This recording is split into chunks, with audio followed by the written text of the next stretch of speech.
Thank you, Edith, for inviting me to this conference, and good morning, everybody.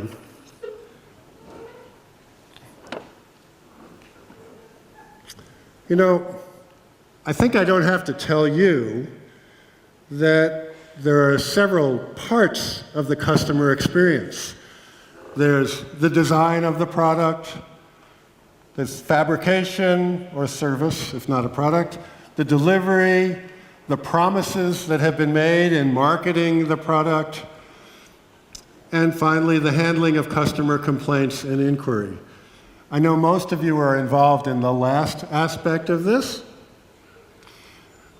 but you're also involved in the other aspects. In my view, you have two jobs in your job. One is to help your team be responsive and helpful to customers, but the other job is to help your company improve the design, the fabrication, the delivery, and the marketing of its product. I'm going to spend most of my time today on the first job, but I'd also like you to think as I go through this presentation how it might affect the second job as well. Now, there's this term in English called the paradox. You know, a paradox is a contradiction between one set of facts and another set of facts. Let me illustrate this. How many of you in this room today are not well-intentioned? Raise your hand. You're not well-intentioned? No. No hands. How many of you are not intelligent? Again, unanimous. How many of you are not well-trained? Okay. Now, if I were to ask that question of any group of people in any set of companies, I think I would get the same answer, right? We like to think of ourselves as well-intentioned, reasonably intelligent, and well-trained. The paradox is this, then. Why is it that groups of people, groups of well-intentioned, intelligent, highly trained people, when working together in most companies in the world, hospitals, banks, insurance companies, aircraft engines, why is it when they get together, they produce a product or service that is less than excellent? That's less than excellent. And why is it, with regard to your particular job, that you have well-intentioned, thoughtful, highly trained people in customer service activities who often fail at achieving the highest quality delivery of customer service and satisfaction? As I say, this exists in all kinds of companies all across the world, and it's a paradox. For years, I looked for the answer to this question, and I finally found it. I found it in a movie from the 1960s. The movie was called It's a Mad, Mad, Mad, Mad World, and it was a comedy. And one of the main characters is the woman you see in the middle there, Ethel Merman. And in this scene in the movie, we get the answer to our problem. We get the explanation for what happens. Her son-in-law, Milton Berle, and the family witness a terrible automobile accident. Now watch what happens in this clip. Whoops, come back.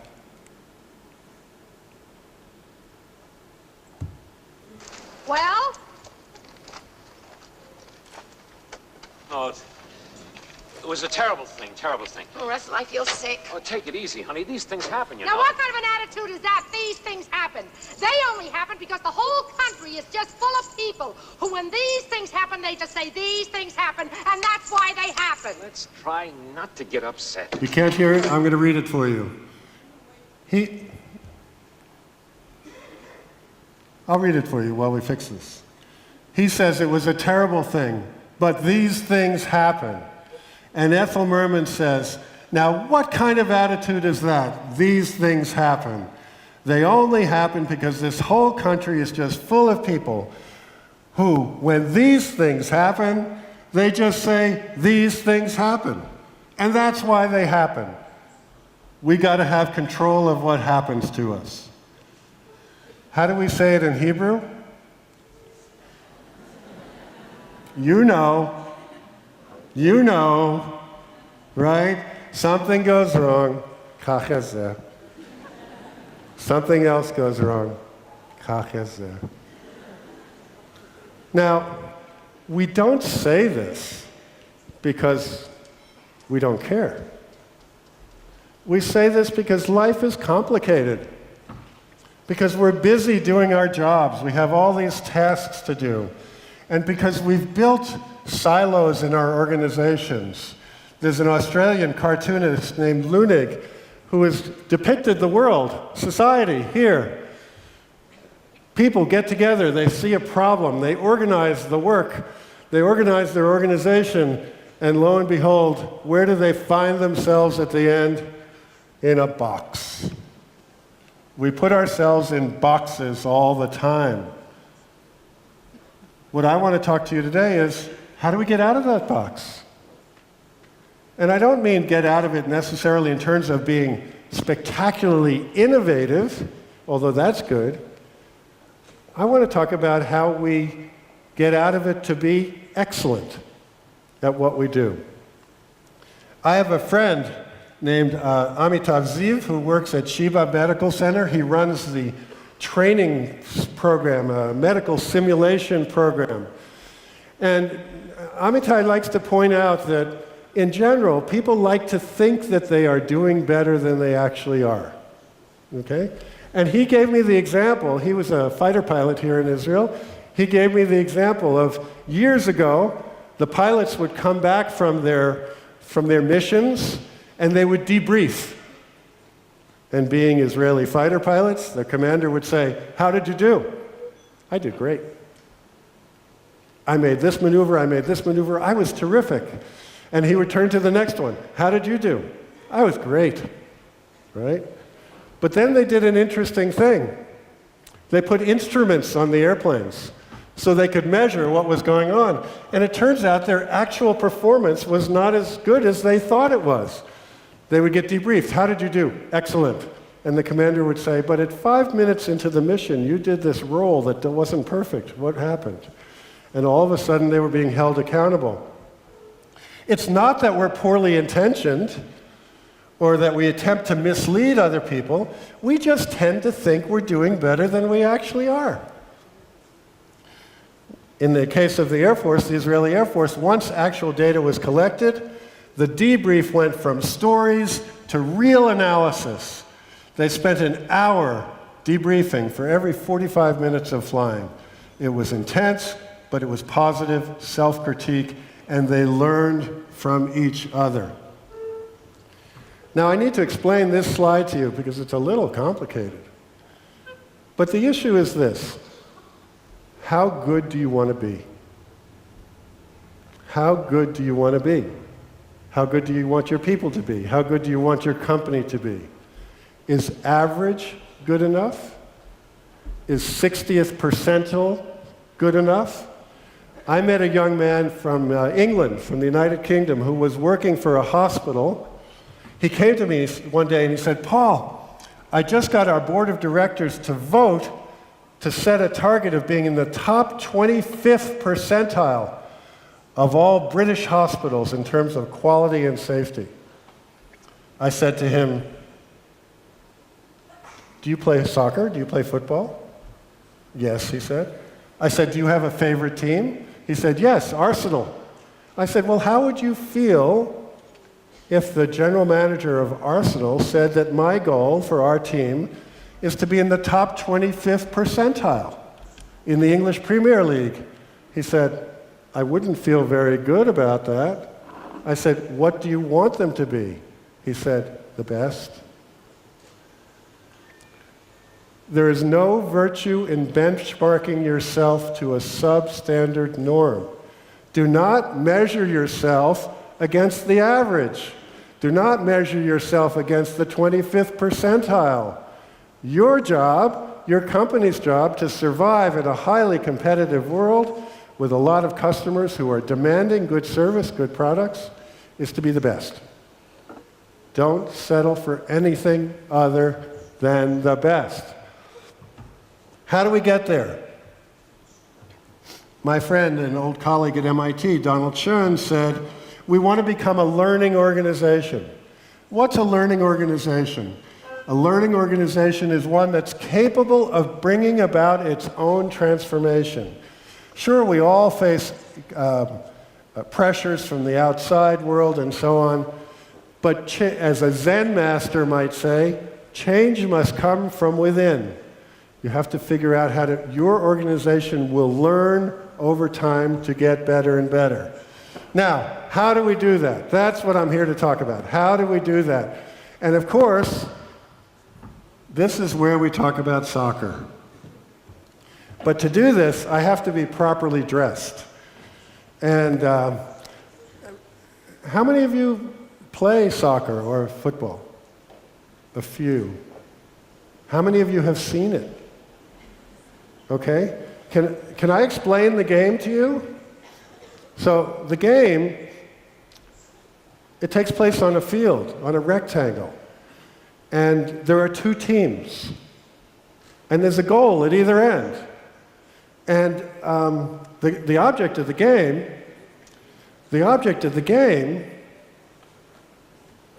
is to get possession of the ball. Do you recognize this?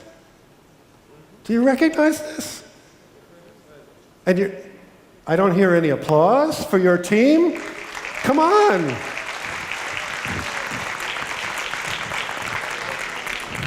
Where's your sense of patriotism? They're not good? Idici says they're not good. Maybe they need a new coach? After this, introduce me, okay? Okay. So the object of the game is very simple. It's a very simple game. One ball, two teams, two goals, right? What's the most important thing you need to do to win? How do you score? Get the ball. Not get the ball. Control the ball. Right? Because if a ball comes to your foot and it bounces off, who's there waiting to take it? The other team. So for 27 years or so, I've been coaching girls soccer. Yeah, girls soccer, right? And one day I'm with my little 12-year-old girls, and I'm saying to them, now girls, the really important part of this game is to control the ball when it comes to your foot. And the best way to control the ball when it comes to your foot is to think about what you're going to do with it before it gets to you. Okay? I think you understand the neurology of this. If we wait until the ball is here to think about what we're going to do with it, by the time a message goes from my brain to my foot, the ball has bounced off, right? So I'm explaining this to the little girls without the neurology lesson, and I said, so I want you to think about what you're going to do with the ball before it comes to you. Can you do that? And the girls say, oh, sure, coach, we can do that. And I say, let's try. So I throw some balls out on the field. I say, just pass to each other. Pass, just pass. 3 seconds later, a little girl named Margaret, the ball comes to her, and without thinking about it, she boots it away, full strength, not to her teammate, not even on the field, but into the forest, into the woods next to the field. And I said, Margaret, you weren't thinking about what you were going to do with the ball before it came to you. And she said, oh no, coach, I was thinking about it. I just hadn't reached a conclusion. Now, look at Margaret. Is Margaret poorly intentioned? No. Is she unintelligent? No. So why couldn't she do what I was teaching her? Well, the problem was not with Margaret. The problem was with the coach. There's a great basketball coach named John Wooden who used to say, you haven't taught until they've learned. What did he mean by that? He meant if you had a group of intelligent, well-intentioned people and they're not doing what you need them to do, whose fault is it? Mine. The coach, the leader, the manager. I was trying to teach these girls a kinesthetic skill, a physical skill, by lecturing. How often, be honest here, how often in your organization do you see a manager talking to somebody saying, do this, do this, do this, do this, go away for an hour, come back later, the job isn't done, or it isn't done well. That's because we're not always thoughtful about how we teach. Now, in one area, we're particularly not thoughtful, and that's in the area of mistakes. How do we treat people who make mistakes? Most managers I know tend to be very hard on people who make mistakes. This is Tova at age 14. Tova at age 28 came to me one day and said, Paul, imagine this question. Do you remember the play I made in a game in a tournament in Connecticut when I was 14?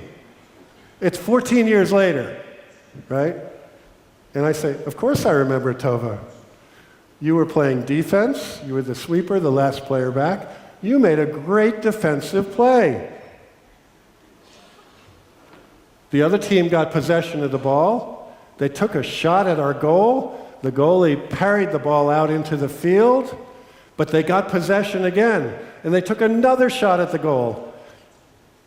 And you, Tova, stood up in front of the net, chested the ball down, cleared it out. It was a great defensive play. She says, I don't remember that one.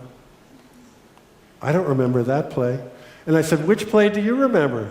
She said, I was playing defense. The ball comes flying through the air. I jump to head the ball out. Instead of heading the ball out, it goes into our goal for the winning goal of the game and the tournament. I say, I don't remember that. She said, after the game, I was devastated. I was sitting on the grass, crying my heart out because I had lost the game for our team. And you, as coach, came up to me and said, Tova, don't worry about it. You're a great defender. She said, I am?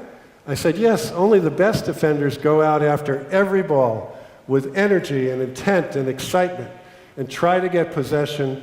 Every now and then, it deflects off your body into the goal and it scores against us. Don't worry about it. You're a great defender.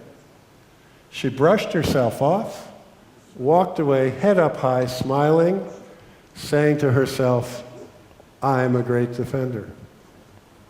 And remembered it 14 years later. 14 years later. Right?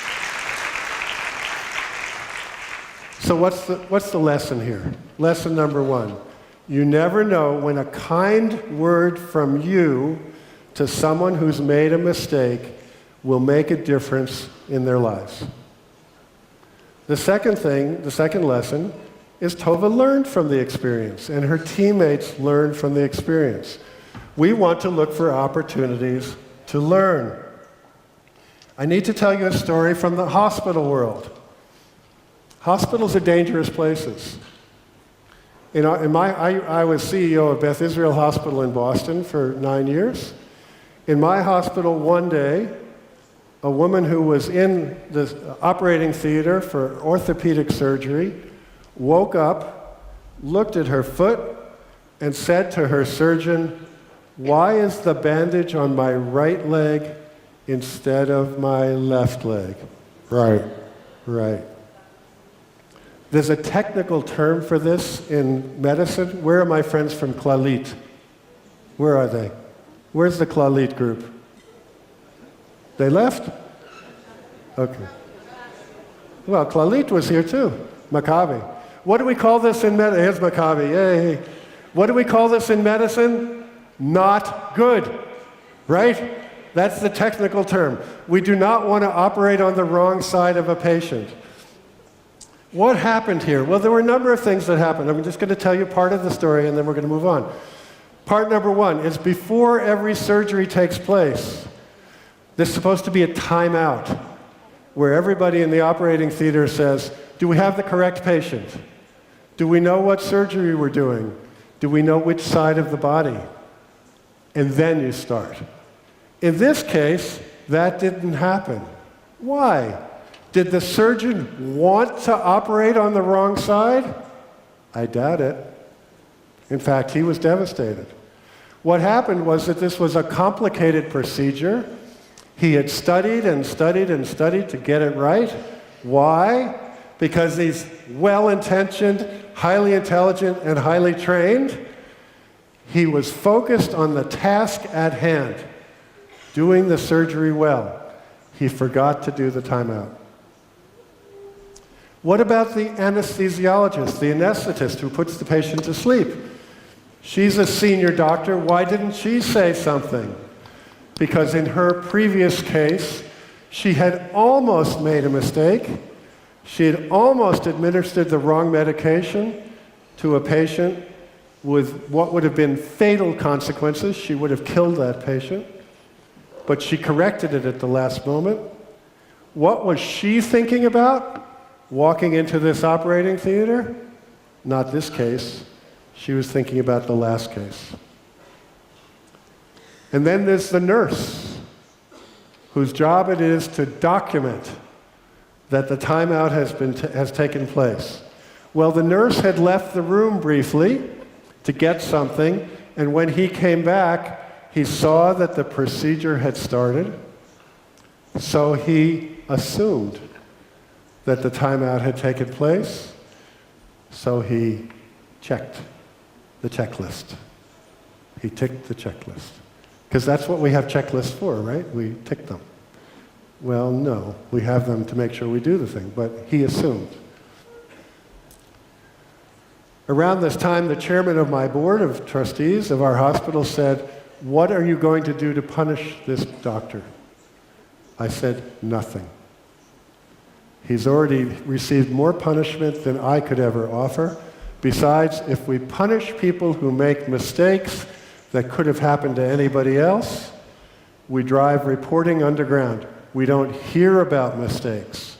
And if we want to be the kind of organization that learns from our mistakes, we need to be open and treat people kindly when they make mistakes." Now, an interesting part of this story is that the correct leg was marked, but it was draped. So why didn't everybody look for the mark on the correct leg? Well, here we get into a phenomenon that's called normalization of deviance. Normalization of deviance occurs when the substandard becomes the standard, when the wrong way of doing something becomes the standard way of doing something. The best example of this is the Columbia Space Shuttle.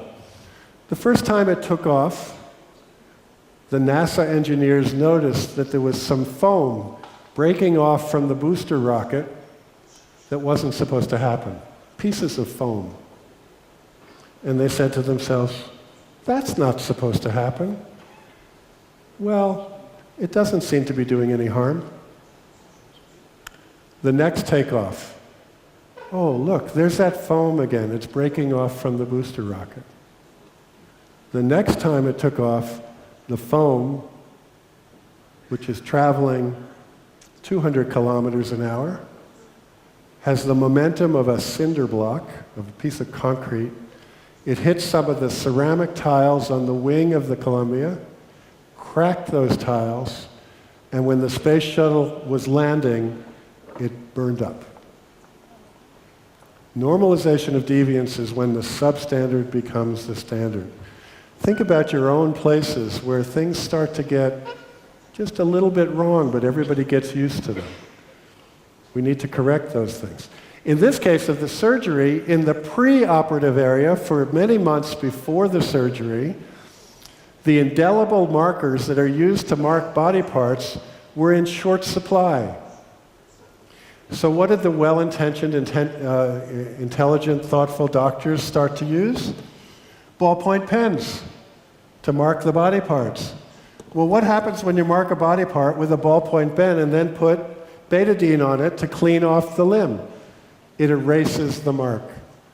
So these doctors had become habituated, they had become used to the idea that they might not see a mark on the body part. And so when this surgeon didn't see it, he didn't think anything of it. Normalization of deviance. How do we get past this?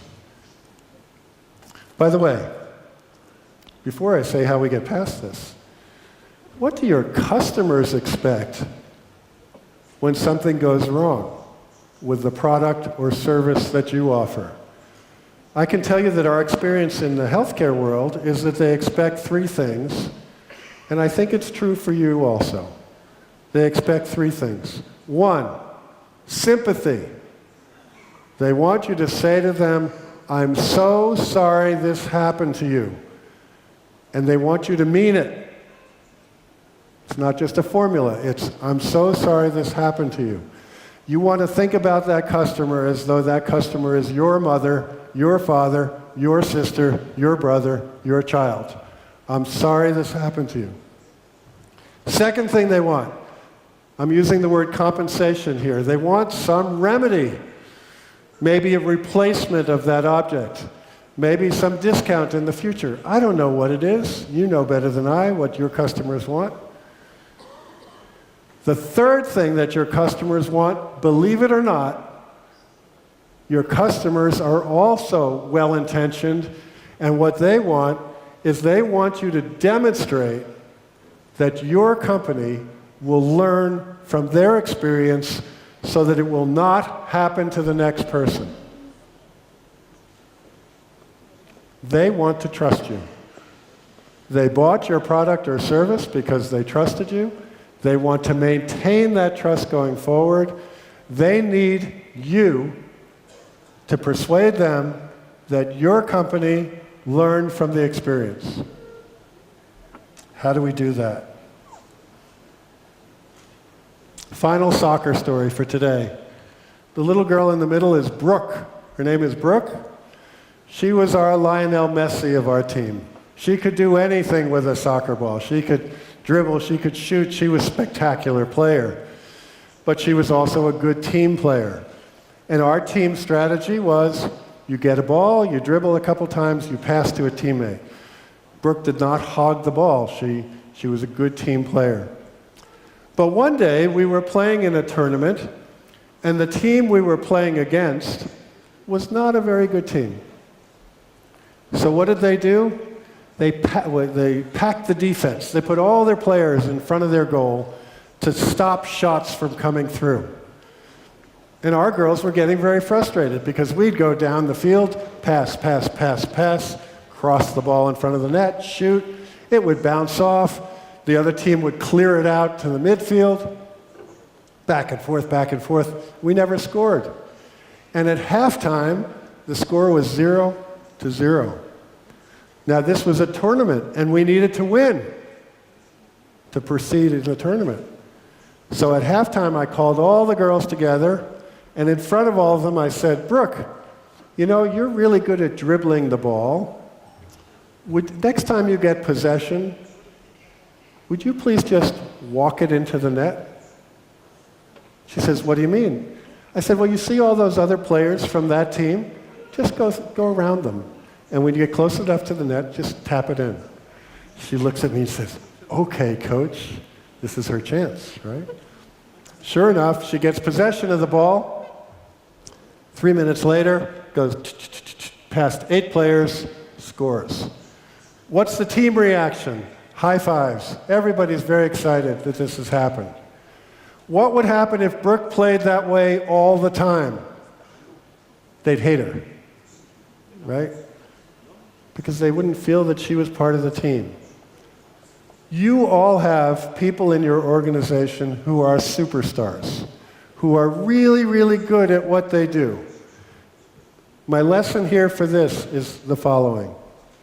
Use their capabilities. but use it in a way that the entire team understands why and how it's being used, so that other people won't feel resentful, so that it can be a team learning together. But there's another lesson here. And for this lesson, I need to introduce you to Gloria Martinez. This is Gloria Martinez. In our hospital, she was a porter. Porters in hospital have the job of pushing beds, pushing wheelchairs, delivering specimens from the surgery department and whatever to the pathology laboratory for analysis. Who is Gloria? That's Gloria. Gloria is a recent arrival from Latin America, early 20s, high school educated, mainly speaks Spanish. Her English isn't very good. She's the lowest paid person in the hospital. She has a job that requires no skills. One day, Gloria notices that some of the samples that she's collecting from the GI department, the department that deals with your guts, the pulchik, some of those samples are getting lost. And she mentions to her manager, her supervisor, that there's this problem. How does her supervisor respond? Does he say, Gloria, don't bother me. I'm too busy right now. I have to go to a budget meeting. I have to report on my KPIs. No. He responds by saying, thank you, Gloria, for mentioning this to me. This is really important. And as a result of her calling out that problem, we completely redesigned the way samples are tracked and inventoried in our hospital so that none are ever lost again. Why does this matter? Well, some of you out there are old enough to have had a colonoscopy. All of you, right, Maccabi? All of you someday will have a colonoscopy. What do? We stick something up your colon, and we look to see if there are any little polyps growing on your colon. And if there are, we clip them off and send them to the laboratory to see if they're cancerous. And if they are cancerous, instead of waiting 10 years for the next colonoscopy, you come back next year. Because we've discovered we can eliminate colon cancer if we do this on a regular basis. Well, what happens if the polyps they clipped off your colon do not get to the laboratory? Then we never realize that you have cancer. And instead of coming back in 10 years for your next checkup, you come back in 6 years with colon cancer. What has Gloria Martinez done?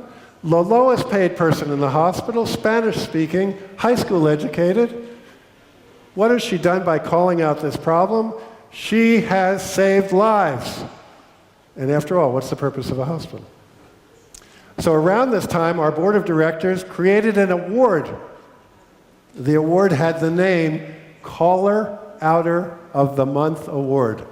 It was given each month to a person on the front line in the organization who mentioned a problem that they saw. They weren't expected to solve the problem, they were expected to mention it. Gloria got the first award. This is Gloria right before she got the award. I took this picture. She looks like the Mona Lisa, right? Is she smiling? Is she frowning? I'll tell you what, she's scared. Here's this high school educated Spanish-speaking girl in front of the suits, in front of the board, about to get this award. She gets the award, and the chair of the board says to her, would you like to say anything? And to his surprise, she said yes. Here's what she said. Thank you for this award, which I accept on behalf of all the porters who work here, who believe that our job is to take care of patients in the way we would want members of our own family taken care of. Not bad, huh? Not bad. There's nothing in Gloria's home life. She lives in a poor section of Boston. She has a big family. She's lucky to have a job. By the way, how do I know she has a big family? Because I included her story in this book you all have, and I said, would you like copies for your family? It cost me a lot of money. I had to give a lot of copies, right? There's nothing in her home life that says to her, when you go to work, bring up a problem, right? More likely at home, they say to her, you're lucky to have a job, be quiet.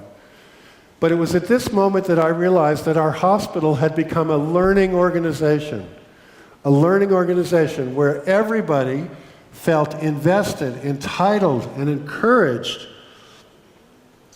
to call out problems that they would see.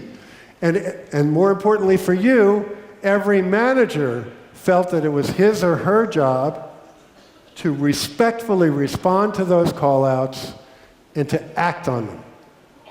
It was at that point I realized we had a learning organization.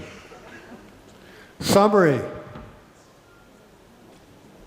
Well-intentioned, trustworthy, intelligent people fail in organizations. Not so much individually, but collectively.